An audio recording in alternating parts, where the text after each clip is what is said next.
le balcon de Manet. Véritable mise en scène, ce tableau offre au regard trois personnages dont chacun est placé dans une attitude différente.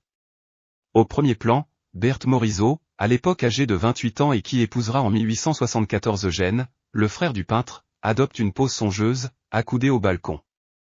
Debout, légèrement en retrait, les yeux baissés, Fanny Claus est une jeune violoniste qui joue souvent en duo avec Suzanne Manet. Quant à l'homme qui se tient derrière, entre ombre et lumière, dans une pose très théâtrale, il s'agit d'Antoine Guillemet, un paysagiste proche des futurs impressionnistes. Enfin, dissimulé dans la pénombre à gauche, un jeune garçon, sans doute Léon, se fond dans l'obscurité qui l'entoure.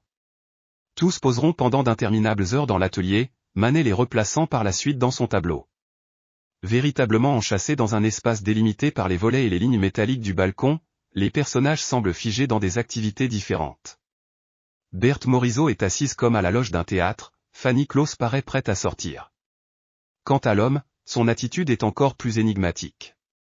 Même si aujourd'hui on pense à Magritte ou à De Chirico, à l'époque, cette œuvre mystérieuse pour laquelle Manet n'a fourni aucune explication déroute, autant que les couleurs, jugées horriblement choquantes, Manet s'abaisse jusqu'à faire concurrence aux peintres en bâtiment.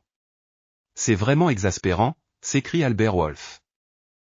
Manet aimait beaucoup faire réapparaître des objets dans ses tableaux. Ici, par exemple, Berthe Morisot porte l'éventail qui reviendra dans le Bouquet de violettes, une petite toile de 1872, dédiée à la jeune femme.